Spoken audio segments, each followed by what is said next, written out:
Ah, yes, this, my friends, is the hotly anticipated, much loved 2020 Kia Soul. Yes, EV. And just as the sun comes out, how about that, eh? Hotly anticipated for a number of reasons. One being the styling. I mean, look at this thing. It looks like nothing else. Let's just stare at that front end for a second. I'm totally in love with what Kia designers have done with this. The evolution is spot on perfect. You get all the attitude, but all the cuteness all rolled into one. I'm not sure about this space green color. I'd probably be more of a Neptune blue, but suffice it to say that when I'm driving around in this thing, well, you can't hear me coming, but holy crap, you'll see me coming from miles and miles away. All right, so base price for 2020 Soul EV Premium, $42,595. That includes lots and lots of stuff. CarPlay, Android Auto, LED lights all around, the 17-inch wheels, heated steering wheel, and seats, 10.25-inch screen. Wait till you see this thing. Wireless charging, 64 kilowatt-hour battery, and a whole bunch of other stuff. Well, my tester obviously isn't the base model, but no. It is the EV Limited at $51,595, which adds to the mix sunroof, a heat pump, which is coming in very handy right now, heads-up display, which is totally useless.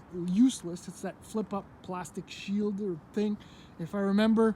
I'll show it to you because obviously I turned it off the moment I picked up this vehicle. It also has that sound reacting, mood lighting, whatever gimmicky stuff. But that's it. It's got a 7.2 kilowatt onboard charger. That's standard for both trims. It's fast charging capable. I don't know. This thing, I love it. I'm just kidding. I love the style. Anyway, let's do the usual tour because that's how this show operates. We did have a little bit of snow and ice this week. Here's one thing. The EV, the Soul, has 530 liters worth of trunk space. Now, that may be true, but it's not usable trunk space because up here, there's no way 500 liters of stuff fit. If you calculate the space below the load floor, maybe, but it's not exactly usable now, is it? All right. So I've been using it as a family vehicle for the week, and it's snug in here. It reminds me very much of the Hyundai Kona, which I drove earlier this year, which I absolutely loved. You also get rear heated seats in the Limited. There is no room in here for another person between the two baby seats, but the kids are having a good time.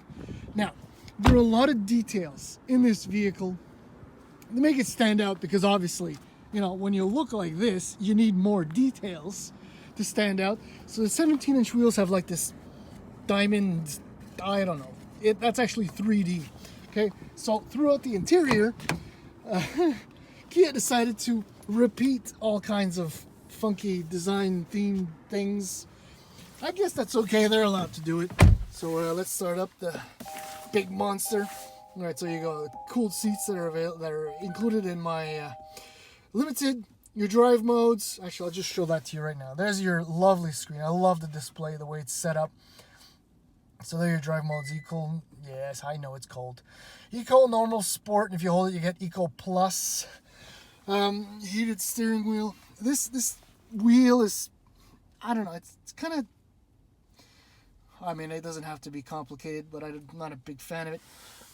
Here you have your HVAC controls, very straightforward, very simple. And here, boom shakalaka, you have your 10.25-inch screen. Everything appears, it's all configurable. Apple CarPlay, everything's included in that. I do want to show you the steering wheel. Okay, it is somehow very busy. It's cute and all with all the buttons and these round pods, but I've had a little bit of a hard time figuring out where's what and who's when. I guess you get used to that after a little bit more than a week. Now here, this is important. This is your regen braking settings on what would normally be your paddle shifters. What else can I tell you about the interior storage? Oh, there's your wireless charger. So this doubles as storage, kind of useful. There's a spot for the pacifier storage. This is a decent-ish size. Door bins are fairly, well, limited. The sight lines are really good in this. And this is wide, but because you're sitting so high, you can kind of half see over it. But I love, again, I've said this in a few reviews, how it's flat on top. Oh, yeah, here. See, I'll remember the HUD. HUD button, you ready? Press it, and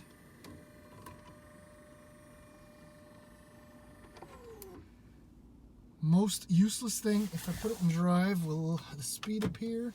Or am I too high? Oh, there it is. You can kind of see it there. Anyway, it's pointless. I'm going to put it back into park. I'm going to lower it. I guess it's kind of a showpiece in a way. That's it. That's the interior of this thing. I mean, it's cozy, it's comfy, it's spacious enough. But, oh yeah, this is also part of the gig. Car done.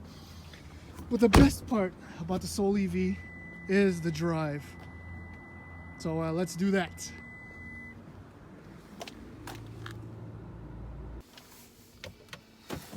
So driving the Soul EV it's just so much fun. I mean, if you've ever driven any EV, you'll understand what I'm saying. If you've never driven an EV, my goodness, are you ever missing out.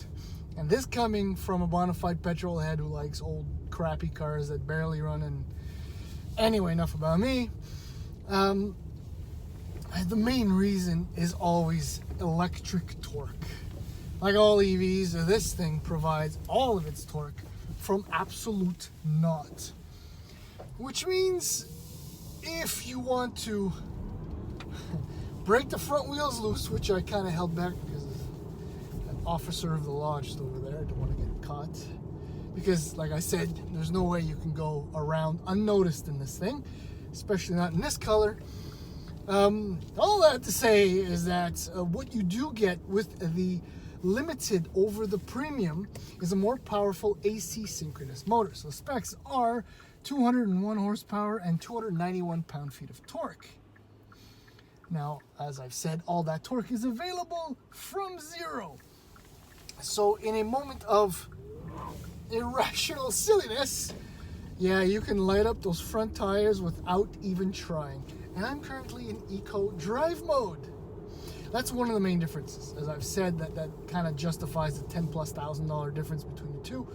The other is the 64 kilowatt hour battery will give you an indicated maximum of 383 kilometers of range. Now, as I kind of said, it's kind of cold outside, so the heat pump is coming in handy, is helping out with the range.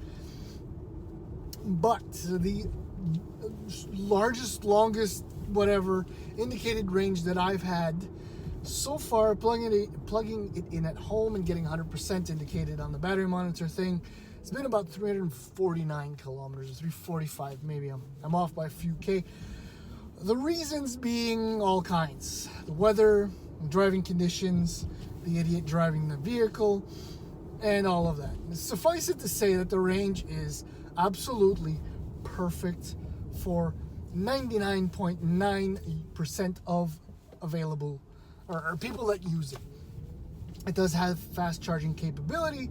So on a DC fast charger, a 0 to 80% charge, it takes a little bit less than an hour. So that's plenty fine.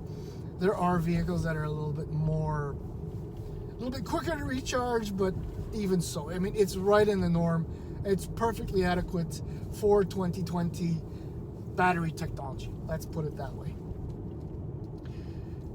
Now, I've mentioned the drive, and I did show you the paddle shifters, right? So there are four. I had 4 fingers up, different levels of brake regen. So let's go with the upshift. I go to next to zeros. In fact, at 0, I am perfectly able to coast, which is what I'm doing right now. My speed is barely dropping. If I want speed to drop much more, then I pull back on the left-hand paddle once, twice, 3 times a lady, and then I have maximum engine re-brake when you lift off the throttle. If you want true one-pedal driving, you can actually use and hold the left-hand pedal, and it will bring the Soul to a complete stop and hold it there. I absolutely love that about AC synchronous permanent magnet motors. in the city, I mean, eco is plenty adequate, and I've kind of demonstrated that even in eco, this thing takes off at the drop of the throttle pedal. It's a little bit more fun in normal and in sport. And I mean, if you really go completely nuts in sport, you can, like I said, light up them front wheels and have way more fun than is legally allowed with any car. The actual, I think I've said this before, but the actual driving experience is really good. I mean, the chassis, the tune, the suspension, it's a multi-link rear setup, so it's comfortable and handles quite well. Steering is, well, there's nothing going on. I mean, it responds when you pull on it one side or the other. It's not vague, it's not very precise, but it's a perfectly adequate layout, if you would, for this type of vehicle. Same goes for the brakes. Oh, and about the brakes, right?